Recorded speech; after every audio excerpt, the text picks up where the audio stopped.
Hello दोस्तों, स्वागत है आपका हमारे YouTube channel mission lecturer UK 2025 पर। तो दोस्तों, आज की क्लास में हम बात करेंगे फिजिक्स के अंतर्गत एक मापन और मात्रक पर आधारित एमसीक्यू क्विज पर।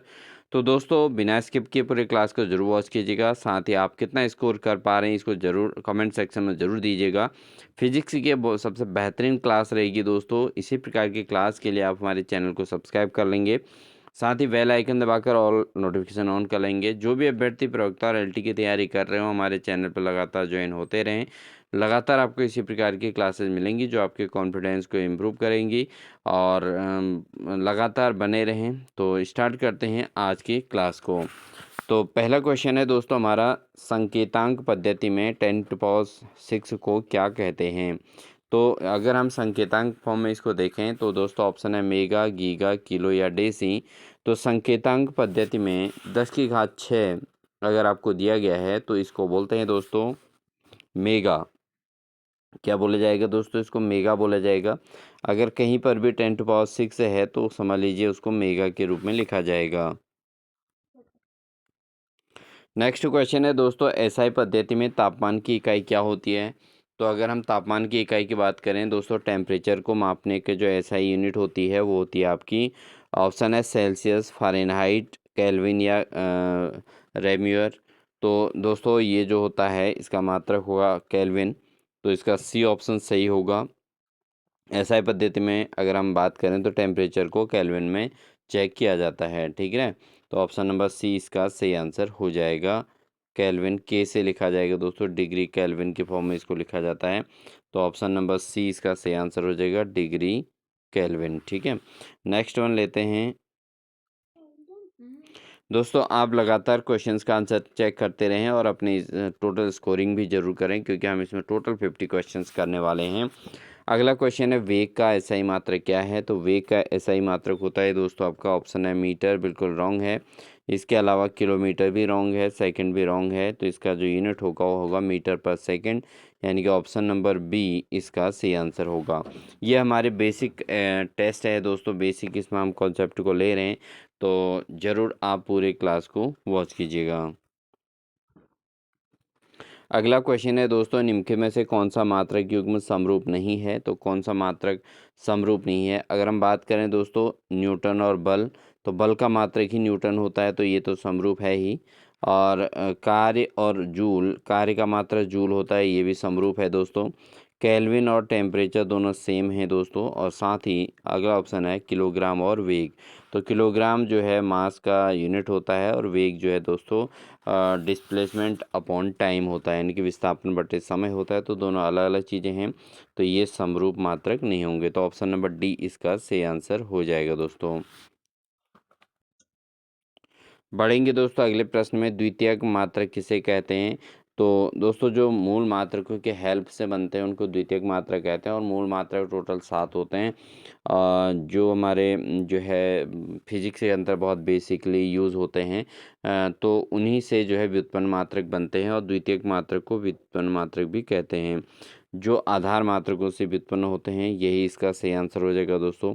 प्रयोगशाला वाला बिल्कुल गलत है, जो केवल समय को व्यक्त कर, बिल्कुल गलत है, क्योंकि समय तो अपने आप में एक जो है समय का मात्रक सेकंड ऑलरेडी होता है, तो ये सिंगल अपने आप में वो है, ठीक है। और जो केवल लंबाई को व्यक्त करते हैं ये भी बिल्कुल रॉन्ग है। तो समय और लंबाई को व्यक्त करने वाले को मात्रकों को द्वितीयक मात्रक नहीं कहते हैं। जो आधार मात्रकों से उत्पन्न होते हैं उनको हम कहते हैं द्वितीयक मात्रक, ठीक है। तो ऑप्शन नंबर ए इसका सही आंसर हो जाएगा दोस्तों। अगला क्वेश्चन है दोस्तों, मितीय विश्लेषण का प्रयोग किस लिए किया जाता है। तो मितीय का मतलब होता है जो आपका विमीय विश्लेषण है दोस्तों, उसका प्रयोग किसके लिए किया जाता है। तो मात्रकों को परिवर्तित करने के लिए, सूत्र की सत्यता जांचने के लिए, याद रखने के लिए या मूल्यांकन के लिए। तो जो मितीय विश्लेषण का प्रयोग किया जाता है दोस्तों, वो किया जाता है सूत्र की सत्यता को जांचने के लिए, कि अगर सूत्र सत्य है या नहीं है, इसकी सत्यता को जांचने के लिए इसको मितीय विश्लेषण यानी कि आपका MLT के फॉर्म में इसको चेक किया जाता है कि जो है मास, लेंथ एंड टाइम का क्या रेशियो इसके अंतर्गत आया हुआ है, ठीक है। तो ऑप्शन नंबर बी इसका सही आंसर हो जाएगा। अगला क्वेश्चन है दोस्तों, न्यूनतम गिनती का अर्थ क्या है। लीस्ट काउंट का क्या अर्थ है। मापन की अधिकतम सीमा बिल्कुल रॉन्ग। सबसे कम दूरी जो मापी जा सके, तो सबसे कम दूरी को हम लीस्ट काउंट कहते हैं दोस्तों। त्रुटि की मात्रा बिल्कुल गलत, समय की अवधि बिल्कुल गलत। तो ऑप्शन नंबर बी इसका सही आंसर हो जाएगा। बढ़ेंगे दोस्तों अगले प्रश्न में। 1 मिली सेकंड किसके बराबर होता है? 0.01 सेकंड, 0.1 सेकंड, 0.001 सेकंड या 0.0001 सेकंड। तो दोस्तों जो मिली सेकंड होता है वो इस 1 सेकंड का 1000वां भाग होता है। तो 1/1000 हम इसको लिख सकते हैं, और 1/1000 सेकंड हम इसको कह सकते हैं। और थाउजेंड से अगर 1 को डिवाइड करते हैं तो आंसर आता है आपका 0.001। ठीक है, तो 0.001 इसका आंसर हो जाएगा। ऑप्शन नंबर सी इसका सी आंसर हो जाएगा दोस्तों। अगला क्वेश्चन है, 1 न्यूटन किसके बराबर होता है? तो ऑप्शन है आपका 1 किलोग्राम मीटर पर सेकंड स्क्वायर, या 1 किलोग्राम मीटर स्क्वायर पर सेकंड, या 1 kg/सेकंड स्क्वायर, या है 1 मीटर/सेकंड स्क्वायर। तो 1 न्यूटन किसके बराबर होता है? तो न्यूटन दोस्तों होता है 1 किलोग्राम मीटर पर सेकंड स्क्वायर। ठीक है, तो ऑप्शन नंबर ए इसका सही आंसर हो जाएगा दोस्तों। अगला क्वेश्चन है दोस्तों, एसआई इकाइयों की परिभाषा किसके आधार मात्रकों पर आधारित है? तो एसआई इकाई जो होती हैं दोस्तों वो टोटल कितने होती हैं हमारे पास? तो एसआई यूनिट्स जो होती हैं वो होती हैं टोटल हमारी कितने होती है? ऑप्शन ए है 5, बी है 6, सी है 7 या 8। तो दोस्तों जो एसआई यूनिट्स होती हैं हमारी मूल मात्रक जो हैं वो टोटल संख्या कितनी है? 7 है। ठीक है, तो आपको 7 के साथ यूनिटों का पता होना चाहिए जो एसआई यूनिट्स के अंतर्गत आती हैं। जैसे लेंथ का है, जैसे लंबाई का मीटर होता है, टाइम का सेकंड होता है। ठीक है, उसके बाद द्रव्यमान का मात्रक किलोग्राम होता है। ठीक है, और ये इसी प्रकार से जो है आपके ज्योति तीव्रता का मात्रक कैंडेला होता है। ठीक है, तो ये सारी चीज़ें इस तरीके से 7 जो आपके मूल मात्रक हैं वो आपको पता होनी चाहिए। तो एसआई इकाइयों की परिभाषा कितने आधार मात्रकों पर होती है? तो इन्हीं के आधार पर दोस्तों एसआई यूनिट निकाले जाते हैं और जो व्युत्पन्न मात्रक कहलाते हैं। अगला क्वेश्चन है दोस्तों, जूल का मितीय सूत्र क्या है? यानी कि जूल का विमीय सूत्र क्या है? Dimensional formula. तो डायमेंशनल जूल का डायमेंशनल फार्मूला क्या होता है दोस्तों? तो इसका ऑप्शन है आपका mlt, या ml²T−2, ml/T−1 या ml/T। तो जूल का विमीय सूत्र क्या होगा इसका आप सही आंसर बताएंगे। तो ये होता है दोस्तों आपका ml²T−2। तो option number B, I hope आपने ऑप्शन बी को ही टिक किया होगा। तो इसका आंसर होता है ml²T−2, या ml/T−2 इसको बोलते हैं। ठीक है, ml/T−2 इसको बोलते हैं। अगला क्वेश्चन है दोस्तों, बल का मात्रक न्यूटन निम्न में से किसका उदाहरण है? तो बल का मात्रक न्यूटन किसका उदाहरण है? ऑप्शन है आधार मात्रक, बिल्कुल रॉन्ग है। आपका द्वितीयक मात्रक के तौर पर इसको जाना जा सकता है, तो ये इसका सही आंसर होगा। मौलिक मात्रक भी नहीं है, आकस्मिक मात्रक भी नहीं है, तो इसको हम क्या कहेंगे? द्वितीयक मात्रक के तौर पर जानते हैं बल के मात्रक को। अगला प्रश्न है दोस्तों, भौतिक राशि क्या होती है?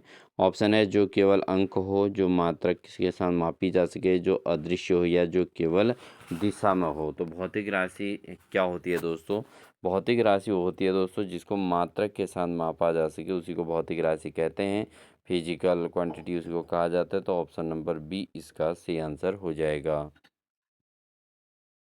अगला क्वेश्चन है, निम्नलिखित में से कौन एक मापक यंत्र नहीं है? तो मापक यंत्र कौन सा नहीं है पूछा गया है। ऑप्शन है वर्नियर कैलिपर्स, ये तो मापन के रूप में यूज होता है दोस्तों, वर्नियर कैलिपर्स। इसके अलावा स्लोमीटर, ये भी मापक यंत्र है। इसके अलावा मीटर स्केल से भी मापन किया जाता है। तो जो स्क्रू गेज होता है दोस्तों ये मापन का कार्य नहीं करता है। तो इस हिसाब से आपका स्क्रू गेज जो है स्क्रू को टाइट करने का काम करता है या अन्य कार्यों के लिए यूज होता है। तो मापक यंत्र हैं, वर्नियर कैलिपर से मापक है, स्लोमीटर भी है, और इसके अलावा मीटर स्केल भी है। तो ऑप्शन नंबर सी इसका जो है ये एक हिसाब से रॉन्ग है, मापक यंत्र के तौर पर नहीं है। अगला क्वेश्चन है परिशुद्धता को कैसे बढ़ाया जा सकता है दोस्तों। तो अगर हम किसी भी चीज़ की परिशुद्धता को लाना चाहते हैं तो क्या करना पड़ेगा। ऑप्शन है बार बार मापन करके, या बड़ी इकाई उपयोग करके, या कम मापन करके, या गलती नज़रअंदाज करके। तो अगर हम परिशुद्धता को बढ़ाना चाहते हैं तो दोस्तों हमको क्या करना पड़ेगा, हमको बार बार मापन करना पड़ेगा। तो ऑप्शन नंबर ए इसका सही आंसर हो जाएगा दोस्तों। अगला क्वेश्चन है दोस्तों, किस राशि का विमीय सूत्र M L inverse T M zero T L zero और टी जीरो है दोस्तों। यानी कि ना तो एम है, ना है टी है, ना है एल है। ठीक है। मीटर, लंबाई, सॉरी, मास, लेंथ और टाइम कुछ भी नहीं है। यानी कि द्रव्यमान, लेंथ, लंबाई और समय तीनों में से कुछ भी नहीं है जिसका, तो उसको हम बोलते हैं, यानी कि कोई मात्रक नहीं है, मात्रक रहित है, तो वह है दोस्तों कोण है। ऑप्शन नंबर सी इसका सही आंसर हो जाएगा। गति का मात्रक भी होता है, बल का भी मात्रक होता है, ऊर्जा के भी मात्रक होते हैं। तो इस हिसाब से कोण इसका सही आंसर हो जाएगा। कोण एक मात्रक रहित राशि है दोस्तों। अगला क्वेश्चन लेते हैं दोस्तों, यदि सूत्र का मितीय रूप एक समान नहीं है तो सूत्र का मितीय सूत्र यानी कि विमीय रूप जो है एक समान नहीं है तो वह सूत्र क्या होगा। तो ये विमीय सूत्र में क्या होता है दोस्तों, आपके एल एच एस और आर एच एस इक्वल होते हैं। ठीक है। लेफ्ट हैंड साइड और राइट हैंड साइड इक्वल होना चाहिए, तो इस हिसाब से विमीय सूत्र बनाते हैं। बैलेंस इक्वेशन के तौर पर हम इसको समझ सकते हैं। तो मितीय सूत्र के हिसाब से अगर हम देखें तो ये अगर समान नहीं होगा तो ये असत्य हो जाएगा। ठीक है। तो मितीय सूत्र जो विमीय सूत्र निकाले जाते हैं दोस्तों, ये क्या होते हैं कि किसी भी चीज़ के मापन में शुद्धता के लिए किए जाते हैं। किसके लिए? शुद्धता के लिए इनका उपयोग किया जाता है। तो अगर ये सेम नहीं होंगे तो जो है ये इसका मतलब वो सूत्र गलत होगा, असत्य होगा। ठीक है। तो एलएचएस आरएचएस तो हमने केमिकल रिएक्शन के हिसाब से आपको बताया है, आपने केमिकल रिएक्शन को बैलेंस करना सीखा है, तो उसी के हिसाब से तो विमीय सूत्र भी इसीलिए यूज होता है। अगला क्वेश्चन है दोस्तों, इनमें में से एक माप की मितीय सूत्र नहीं है, तो मितीय सूत्र यानी कि विमीय सूत्र कौन सा नहीं हो सकता है। अगर हम बात करें यहाँ पर दाब, दोस्तों देखिए आप सभी देख सकते हैं कि ये भी एक सूत्र हो सकता है, ये भी हो सकता है, ये भी हो सकता है, बट ये है आपका M L zero T inverse two, क्योंकि ऊर्जा का तो आपका सूत्र यही है M L square T inverse two, वेग का है M L T inverse one, और बल का है M L T inverse two, और दाब का यूनिट ये नहीं होता। ठीक है दोस्तों, तो इसलिए ऑप्शन नंबर डी इसका सही आंसर हो जाएगा। दाब का जो विमीय सूत्र होता है दोस्तों वो होगा आपका M L inverse T inverse to.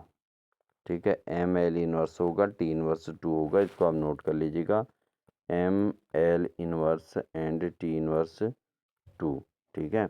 तो ये इसका यूनिट होता है दाब का। बढ़ते हैं दोस्तों अगले प्रश्न में, 1 मीटर बराबर कितना होता है। बहुत आसान सा प्रश्न है, बच्चों वाला क्वेश्चन हो गया।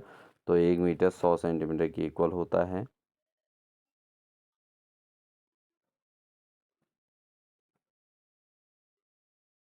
अगला प्रश्न है दोस्तों हमारा, प्रेसीजन से क्या तात्पर्य है। तो प्रेसीजन का क्या मतलब होता है ये बताना है। तो यहाँ पर आपका ऑप्शन है मापन की संहिता, मापन की दोहराव की योग्यता, मापन का औसत, या मापन का अंतर। तो प्रेसीजन का अंतर होता है दोस्तों मापन के दोहराव की योग्यता। तो ऑप्शन नंबर बी इसका सही आंसर हो जाएगा। अगला क्वेश्चन है दोस्तों, एसआई पद्धति में धारा की इकाई क्या होती है। तो एसआई पद्धति में जो धारक का मात्रक होता है दोस्तों, धारा की इकाई क्या होगी। तो धारा की इकाई होती है दोस्तों कूलाम नहीं होती है। कूलाम जो है आवेश का मात्रक होता है, वोल्ट जो है विभव का मात्रक होता है, ओम जो है प्रतिरोध का मात्रक होता है। तो इसका मात्रक क्या हो जाएगा, एम्पियर हो जाएगा। अगला प्रश्न है, द्रव्यमान का सीजीएस मात्रक क्या है। तो द्रव्यमान का जो मात्रक होता है दोस्तों सेंटीमीटर ग्राम सेकंड। सीजीएस पद्धति का मतलब होता है सेंटीमीटर ग्राम सेकंड में। तो द्रव्यमान का मात्रक दोस्तों क्या होगा, वो ग्राम होगा। अदरवाइज जो है द्रव्यमान का मात्रक क्या होता है, किलोग्राम होता है इसका मात्रक। बट जो है ये एम के एस सिस्टम में होता है, मीटर किलोग्राम सेकंड में, जबकि हमारे पास सी जी एस सिस्टम के अकॉर्डिंग पूछा गया था तो ग्राम इसका मात्रक होगा। अगला प्रश्न है दोस्तों, किस राशि का विमितीय सूत्र M L T inverse two है। तो M L T inverse two किसका मात्रक है। ऑप्शन है बल, वेग, ऊर्जा या दबाव। तो जो मितीय सूत्र M L T inverse two है दोस्तों, वह है आपका बल का मात्रक। किसका मात्रक, बल का मात्रक होता है। तो ऑप्शन नंबर ए इसका सही आंसर हो जाएगा। अगर हम यहाँ पर वेग की बात करें तो दोस्तों वेग का जो मात्रक होता है, वेग इज इक्वल टू होता है दोस्तों आपका डिस्प्लेसमेंट यानी कि विस्थापन। और विस्थापन को हम किस में ले लेते हैं, विस्थापन को हम मीटर में ले लेते हैं अपॉन टाइम टी। ठीक है, तो हमारा क्या आ जाएगा, सीधे सीधे m1, ठीक है, और l 0 हो जाएगा और t इनवर्स 1 हो जाएगा, या हम इसको बोल सकते हैं एम टी इनवर्स। ठीक है, एम टी इनवर्स हम इसको बोल सकते हैं वेग वेग का। और जो ऊर्जा है दोस्तों, ऊर्जा और जूल जो है, ऊर्जा का मात्रा जूल होता है, तो इसका जो है आपका M L two T inverse two हो जाएगा। तो ये इसका मात्रक हो जाएगा। ठीक है, और दाब का मात्रक जो होगा, दबाव का मात्रक दोस्तों क्या हो जाएगा, दबाव का जो विमीय सूत्र होगा वो क्या हो जाएगा आपका एम एल, ठीक है, एक 1 मिनट, जो इसका जो मात्रक हो जाएगा दोस्तों दबाव का, क्या हो जाएगा, इसका हो जाएगा एम एल इनवर्स और टी इनवर्स टू। ठीक है, तो ये इसका यूनिट हो जाएगा दोस्तों। ठीक है, आई होप आपको समझ में आ गया होगा। नेक्स्ट बढ़ते हैं। अगला है दबाव, द्रव्यमान और भार में मुख्य अंतर क्या है। दोनों समान है, बिल्कुल गलत है। द्रव्यमान दोस्तों फिक्स होता है, भार क्या होता है, समय परिमाण और दिशा दोनों को रिप्रेजेंट करता है, क्योंकि द्रव्यमान केवल अदिश राशि है, केवल क्वांटिटी है। बट अब भार में क्या है दोस्तों, ये ग्रेविटेशन पर भी निर्भर करता है। ठीक है, तो द्रव्यमान और भार में मुख्य अंतर क्या है कि दोनों समान है, बिल्कुल रॉन्ग है। द्रव्यमान दिशा में निर्भर करता है, बिल्कुल रॉन्ग है। भार दिशा पर निर्भर करता है, ये बिल्कुल सही है। ठीक है, द्रव्यमान गुरुत्वाकर्षण पर निर्भर करता है, बिल्कुल नहीं करता है। तो भार दिशा पर निर्भर करता है, ये इसका सही आंसर हो जाएगा। बढ़ते हैं अगले प्रश्न में। निम्न में से कौन सा स्केल त्रुटि को कम करता है। तो त्रुटि को कम करने वाला स्केल कौन सा है, मीटर स्केल, वर्नियर स्केल, लकड़ी स्केल या दूरी मापक। तो इसका जो सही आंसर है दोस्तों वर्नियर। वर्नियर कैलिपर से अगर हम किसी चीज़ को मापते हैं तो त्रुटि की संभावना बहुत कम होती है। 25 क्वेश्चन दोस्तों हमारे हो चुके हैं, अभी हमें 50 क्वेश्चन करने हैं कंप्लीट। तो इसको आप जरूर लगातार देखते रहिए। बहुत आसान प्रश्नों की श्रृंखला रखी गई है दोस्तों, क्योंकि बेसिकली कॉन्सेप्ट क्लियर है या नहीं है ये चेक करने के लिए आपको यहाँ पर बेहतरीन मौका है। और कमेंट सेक्शन में अपने ज़रूर दीजिएगा कि आप कितना स्कोर कर पाए हैं।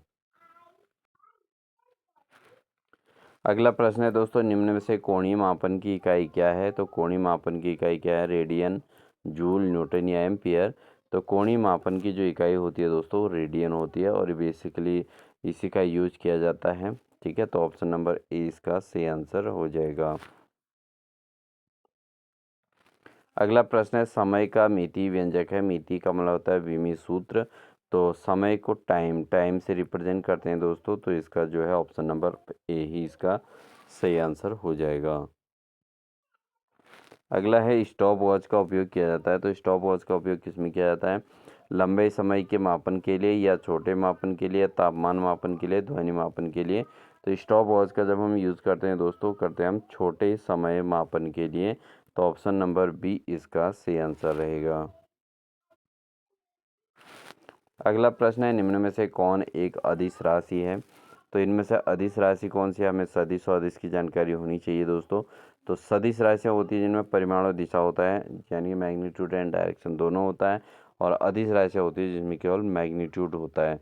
तो यहाँ पर अगर हम बात करें दोस्तों, वेग जो है आपका, वेग बराबर होता है आपका विस्थापन बटे समय। तो ये तो सदिश राशि है दोस्तों। इसके अलावा बल का मात्रा, बल इज इक्वल टू क्या है आपका,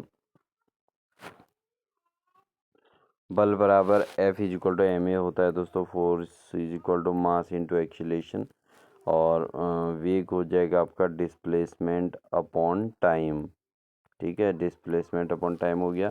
द्रव्यमान, द्रव्यमान दोस्तों ये एक अदिश राशि है, क्योंकि ये द्रव्यमान को कहते हैं मास, और मास जो है केवल किलोग्राम में इसको रिप्रेजेंट किया जाता है, और ये जो है दिशा का इसका कोई रोल नहीं होता, मास फिक्स रहता है। और विस्थापन क्या है दोस्तों, विस्थापन तो डायरेक्शन पर रिप्रेजेंट करता है। तो इस आधार पर अगर अदिश राशि की हम बात करें तो द्रव्यमान इसकी अदिश राशि के तौर पर होगी। अगला क्वेश्चन है दोस्तों, गुणन त्रुटि में कुल प्रतिशत त्रुटि ज्ञात की जाती है किसके द्वारा? घटाव से, भाग से, योग से, या प्रतिशत त्रुटियों के योग से? तो दोस्तों अगर हम प्रतिशत त्रुटियों के योग की बात करें तो इसके आधार पर ही गुणन त्रुटि की कुल प्रतिशत त्रुटि ज्ञात की जाती है। तो ऑप्शन नंबर डी इसका क्या होगा, सही आंसर होगा। अगला क्वेश्चन है, निम्नलिखित में कौन सा भौतिक राशियों का युग्म समान मितीय सूत्र वाला है? तो बल और दाब, ऊर्जा और बल, कार्य और ऊर्जा, वेग और त्वरण, ये चार ऑप्शन दिए गए हैं दोस्तों। इनमें से चारों में से किसका विमीय सूत्र समान होगा? तो दोस्तों कार्य और ऊर्जा दोनों एक ही चीज़ें हैं। कार्य होगा तो ऊर्जा खर्च होगी, और ऊर्जा होगी तो कार्य किया जाएगा। तो इन दोनों का यूनिट जो है सेम होगा।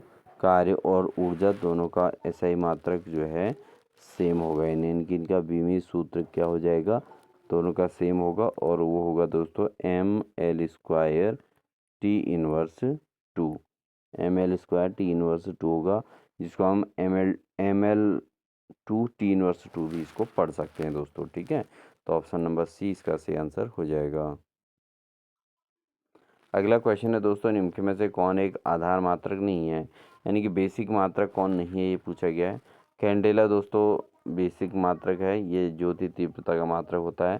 ठीक है, और ल्यूमिनस इंटेंसिटी का मात्रक इसको कैंडेला होता है। उसके अलावा मोल जो होता है पदार्थ की मात्रा का मात्रक होता है, और एम्पियर धारा का मात्रक होता है। तो फेरड जो है दोस्तों, इसमें फेरड दोस्तों ये आधार मात्रक नहीं है, व्युत्पन्न मात्रक होता है, और ये होता है संधारित्र की धारिता C = Q/V। ठीक है, C = Q/V होता है, यानी कूलाम प्रति वोल्ट होता है ये फेरड, इसको फेरड बोलते हैं। तो ऑप्शन नंबर जो है 20 का सही आंसर हो जाएगा फेरड। अगला क्वेश्चन है दोस्तों, 1 माइक्रो सेकंड किसके बराबर होता है? तो मिली, माइक्रो, नैनो, पीको आपको 4 के 4 याद होनी चाहिए, मिली, माइक्रो, नैनो एंड पीको। तो मिली का मतलब होता है 10⁻³ होता है दोस्तों, और जो माइक्रो होता है वो 10⁻6 होता है, नैनो 10⁻9 होता है, और पीको 10⁻12 होता है। ठीक है, अब इसको आप सेकंड के फॉर्म में लें चाहे मीटर के रूप में लें, जो भी यूनिट होगी उस पर ये इम्प्लीमेंट हो जाएंगे। तो 1 माइक्रो सेकंड कह रखा है, तो माइक्रो का मतलब हो गया 10⁻6 सेकंड। ठीक है, तो ऑप्शन नंबर ए इसका क्या हो जाएगा, सही आंसर बनेगा। अगला क्वेश्चन है दोस्तों हमारे पास कि मानक घड़ी में क्या मापा जाता है? तो मानक घड़ी है दोस्तों, वो घड़ी में क्या मापा जाएगा? इन चारों ऑप्शन में से बहुत आसान सा प्रश्न है। तो मानक घड़ी जो होगी वो समय को ही मापन करेगी। अगला क्वेश्चन है दोस्तों, एसआई पद्धति का पूर्ण रूप क्या है? तो एसआई पद्धति का पूर्ण रूप नाम क्या है? तो स्टैंडर्ड इंटरनेशनल बिल्कुल रॉन्ग है। एसआई का मतलब ये नहीं होता दोस्तों स्टैंडर्ड इंटरनेशनल, तो एसआई आ गया, ऐसा नहीं है। इसका जो यूनिट वो पूरा नाम होगा साइंटिफिक इंटरनेशनल भी नहीं है, और स्टैंडर्ड इनपुट भी नहीं है। इसका जो एसआई का फुल फॉर्म है वो है सिस्टम्स इंटरनेशनल डी यूनिट्स। ठीक है, तो ये इसका ऑप्शन नंबर बी इसका सही आंसर हो जाएगा। अगला क्वेश्चन है, एसआई मात्रक प्रणाली में कुल आधार मात्रकों की संख्या कितनी है? तो एसआई सिस्टम के अंतर्गत जो आधार मात्रक हैं दोस्तों टोटल 7 हैं। तो ऑप्शन नंबर सी इसका सही आंसर है। क्वेश्चन रिपीटेड भी है दोस्तों हमारा। अगला प्रश्न है दोस्तों, गत्यात्मक विसंगति किस मापन में होती है? तो गत्यात्मक विसंगति जब होती है दोस्तों वो होती है आपकी कब? निर्भर नहीं करता, बिल्कुल रॉन्ग है। सदैव होती है मापन यंत्र के कारण या मापक की प्रतिक्रिया के कारण। तो जो गत्यात्मक विसंगति पाई जाती है दोस्तों मापक की प्रतिक्रिया के कारण पाई जाती है, इसलिए ऑप्शन नंबर डी इसका सही आंसर हो जाएगा।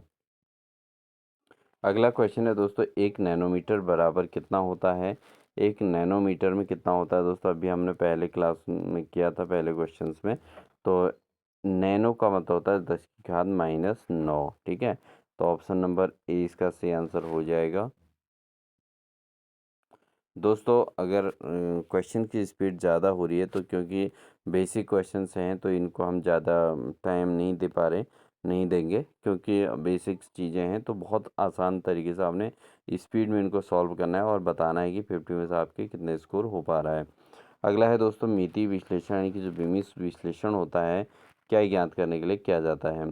तो दोस्तों समय के लिए बिल्कुल रॉन्ग है, गति के लिए, दूरी के लिए बिल्कुल नहीं, ये तीनों अलग अलग वो हैं। तो जो हमारा मिति विश्लेषण होता है, विमी विश्लेषण और सूत्र की संगति को पहचानने के लिए किया जाता है। ऑप्शन नंबर सी इसका सही आंसर हो जाएगा। अगला प्रश्न है दोस्तों, बल का एसआई मात्रक क्या है? तो बल का एसआई मात्रक क्या होगा? जूल रॉन्ग है, वोल्ट भी रॉन्ग है, एम्पियर भी रॉन्ग है। तो बल का मात्रक दोस्तों होता है Newton. Newton is the right answer. अगला प्रश्न है, किसी वस्तु की त्रिज्या और आयतन दोनों में 2% की त्रुटि है, तो आयतन में कुल त्रुटि कितनी होगी? तो दोस्तों अगर हम किसी भी ऑब्जेक्ट की बात करें या किसी भी चीज़ की बात करें, तो अगर उसका जो त्रिज्या दे रखी है तो उसका आयतन क्या होता है? हमेशा क्यूब के फॉर्म में होता है। तो क्यूब का मतलब 3 गुना इसका हो जाएगा, तो 2 × 3 कितने प्रतिशत की त्रुटि टोटल आएगी उसमें, ठीक है।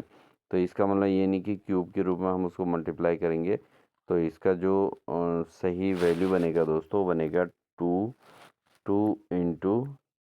तो है ही, और इंटू कितना हो गया 3, यानी कि टोटल प्रतिशत कितना हो जाएगा? 6% इसका जो है त्रुटि बनेगी आयतन में, ठीक है। इस चीज़ को आप ध्यान रखें, बहुत इंपॉर्टेंट फैक्ट है। अगला क्वेश्चन है, यदि सूत्र सही हो तो उसका मिति विश्लेषण क्या होगा? विमी विश्लेषण क्या होगा? अगर सूत्र सही है दोस्तों तो उसका विमी विश्लेषण जो है एक समान रहेगा। क्या रहेगा? एक समान विश्लेषण होगा। ऑप्शन नंबर जो है इसका ए सही होगा दोस्तों। अगला क्वेश्चन है, लंबाई की सीजीएस इकाई क्या है? तो लंबाई का मात्रा क्या होता है दोस्तों? सेंटीमीटर, ग्राम, सेकंड, इस चीज़ को आपने ध्यान देना है। तो सेंटीमीटर सीजीएस में लंबाई का मात्रक सेंटीमीटर हो जाएगा। अगला प्रश्न है दोस्तों, मापन में त्रुटियां होती है। मापन में त्रुटियां क्यों होती है? केवल प्रयोगकर्ता के कारण, केवल यंत्र के कारण, हमेशा या कभी नहीं होती? तो दोस्तों जब मापन में जो त्रुटियां होती हैं वो किसके कारण होती हैं? वो केवल प्रयोगकर्ता के कारण होती हैं, ठीक है। यंत्र के कारण भी हो सकते हैं, बट यंत्र तो सही करके ही करना पड़ेगा। तो केवल यंत्र के द्वारा तो नहीं होती हैं, इसलिए आपको केवल प्रयोगकर्ता के कारण इसका सही आंसर हो जाएगा। अगला प्रश्न है, एसआई पद्धति में द्रव्यमान की मात्रक इकाई क्या है? तो एसआई पद्धति में जो है द्रव्यमान का मात्रा क्या होता है दोस्तों? वो होता है किलोग्राम। तो ऑप्शन नंबर 20 का सही होगा। अगला प्रश्न है दोस्तों, 10⁻⁻9 को क्या कहते हैं? 10⁻⁻9 अगर है तो मैंने आपको पहले ही बता दिया था, मिली, माइक्रो, नैनो, पीको। तो आपका जो है 10⁻⁻9 का मतलब है नैनो, ठीक है। 9 से नैनो याद रख सकते हैं और बहुत आसान हो जाएगा, ठीक है। अगला क्वेश्चन है दोस्तों, पाई है। पाई किस प्रकार का मात्रक युक्त राशि या आधार मात्रक? बिल्कुल गलत, द्वितीयक मात्रक भी नहीं है। पाई जो है दोस्तों एक कांस्टेंट टर्म है जिसकी वैल्यू 22/7 होती है, यानी कि 3.14 इसकी यूनिट होती है। तो मात्रक रहित ये राशि के तौर पर जानी जाएगी। अगला प्रश्न है, 1 लीटर में कितने घन सेंटीमीटर होते हैं? तो अगर 1 लीटर को अगर हमें घन सेंटीमीटर कन्वर्ट करना है तो दोस्तों ऑप्शन है 10⁻³ 10⁻100 सेंटीमीटर क्यूब, या 10 सेंटीमीटर क्यूब, या 1 सेंटीमीटर क्यूब, या 1000 सेंटीमीटर क्यूब। तो 1 लीटर में जो होता है दोस्तों, 1 लीटर में कितने घन सेंटीमीटर होते हैं? तो 1 लीटर में होते हैं 1000 सेंटीमीटर क्यूब, ठीक है, घन सेंटीमीटर। 1000 घन सेंटीमीटर। तो ऑप्शन नंबर सी इसका सही आंसर हो जाएगा। अगला प्रश्न है, विकिरण तीव्रता की एसआई इकाई क्या है? तो विकिरण तीव्रता की जो एसआई इकाई है, जूल रॉन्ग है, न्यूटन भी रॉन्ग है, लक्स भी रॉन्ग है। तो इसकी जो तीव्रता है इसको बोलते हैं दोस्तों, तो इसका मात्रक होता है कैंडेला, ठीक है। और दोस्तों ये जो है मूल मात्रक के तौर पर भी जाना जाता है। अगला प्रश्न है, यदि दो राशियां समान विमीय सूत्र वाली हैं तो उन्हें क्या कहते हैं? तो अगर दो राशियां समान विमीय सूत्र वाली होंगी तो उनको हम क्या कहेंगे? सदिश तो नहीं कहेंगे। सदिश क्या होता है? जो समान दिशा वाली होती हैं। अदिश का मतलब जिसमें परिमाण समान परिमाण होता है। और असमरूप तो बिल्कुल नहीं कहेंगे, तो इसको क्या कहेंगे दोस्तों? समरूप कहेंगे। तो ऑप्शन नंबर सी इसका सही आंसर रहेगा। अगला प्रश्न है, प्रेसिजन और एक्यूरेसी में क्या अंतर है? कोई अंतर नहीं। और प्रेसिजन बराबर शुद्धता, एक्यूरेसी सही मान की निकटता। प्रेसिजन का मतलब है सही मान की निकटता। तो दोस्तों इसका जो सही आंसर होगा ऑप्शन नंबर सी इसका सही आंसर हो जाएगा दोस्तों, क्योंकि ऑप्शन नंबर सी में आपकी एक्यूरेसी का मतलब है सही मान के प्रति निकटता को ही हम एक्यूरेसी कहते हैं। अगला प्रश्न है दोस्तों, मापन की शुद्धता को व्यक्त करने के लिए कौन सा शब्द प्रयोग होता है? तो मापन की शुद्धता को व्यक्त करने के लिए कौन सा शब्द प्रयोग होता है? प्रामाणिकता या शुद्धता या दृष्टिकोण या निर्धारण। तो मापन की अगर शुद्धता को व्यक्त करने के लिए जो शब्द प्रयोग होता है दोस्तों वो होगा शुद्धता। तो ऑप्शन नंबर बी इसका सही आंसर रहेगा। अगला क्वेश्चन है, घनत्व का मात्रा क्या है? तो घनत्व का मात्रा क्या होगा दोस्तों? ऑप्शन है किलोग्राम पर मीटर क्यूब या मीटर पर kilogram cube, kilogram metre kilogram square metre पर मीटर या मीटर क्यूब पर किलोग्राम। तो यहाँ पर दोस्तों घनत्व का मात्रक पूछा गया है। इसका मात्रक हो जाएगा दोस्तों किलोग्राम पर मीटर क्यूब। ठीक है। घनत्व का जो फॉर्मूला होता है दोस्तों वो द्रव्यमान बटे आयतन होता है। और द्रव्यमान का मात्रा हो गया केजी और आयतन का मात्रा होता है मीटर क्यूब। ठीक है। तो इस हिसाब से किलोग्राम पर मीटर क्यूब इसका आंसर हो जाएगा। अगला प्रश्न है दोस्तों, एक एंगस्ट्रम बराबर है किसके बराबर होता है? एक एंगस्ट्रम 10⁻⁸ सेंटीमीटर, 10⁻⁻6 मीटर या 10⁻⁻10 मीटर, 10⁻⁻1 मीटर। तो एक एंगस्ट्रम बराबर होता है दोस्तों, यहाँ पर दो आंसर सही हो रहे हैं। एक तो 10⁻−10 मीटर और 10⁻−8 सेंटीमीटर, ये दोनों सही हैं। तो एक्यूरेसी के हिसाब से हम देखें तो 10⁻10 मीटर बिल्कुल सही है। और अगर सेंटीमीटर के रूप में चेंज करेंगे तो ये भी आंसर बिल्कुल सही है। ठीक है। तो आज की क्लास का हमारा लास्ट क्वेश्चन है दोस्तों, जिसका आंसर आपने कमेंट सेक्शन में ज़रूर देना है। तो यहाँ पर आपका जो क्वेश्चन है, संदर्भ मानक क्या होता है? तो ऑप्शन है स्थायी मानक या मात्रक रहित मानक, तुलनात्मक मानक या अनौपचारिक मानक। तो जो संदर्भ मानक होते हैं वो क्या कहलाते हैं? तो ऑप्शन आपके पास दे दिए गए हैं, तो आप कमेंट सेक्शन में ज़रूर बताइएगा कि ये स्थायी मानक होते हैं, मात्रक रहित मानक होते हैं, तुलनात्मक मानक होते हैं, अनौपचारिक मानक होते हैं। तो ये थी हमारी आज की क्लास दोस्तों। कमेंट सेक्शन में ज़रूर बताइएगा आपको क्लास कैसी लगी। और आप ये ज़रूर दें कि आप इन क्वेश्चंस में हमने 55 क्वेश्चन किए हैं, तो आप 54 में से कितना स्कोर कर पाए हैं, यानी कि एटलीस्ट आप 50 में से जो 50 क्वेश्चन हमारे हुए हैं उनमें से ज़रूर आप कमेंट सेक्शन में बताइएगा कि आपने कितना स्कोर किया है। हालांकि ये पेपर बहुत ही आसान था दोस्तों, इसको हम एक बेसिक कॉन्सेप्ट के तौर पर ले रहे हैं। तो 50 में 50 सही होने ज़रूरी थे, लेकिन आप कितना कर पाए हैं ये आप कमेंट सेक्शन में ज़रूर बताइएगा। तो मिलते हैं आपको एक नई बेहतरीन क्लास के साथ। तब तक के लिए बने रहें चैनल पर, चैनल को सब्सक्राइब कर लें, साथ ही बेल आइकन दबाकर और नोटिफिकेशन ऑन कर लें, जिससे आपको नोटिफिकेशन मिलता रहेगा। तब तक के लिए दोस्तों wish you all the best.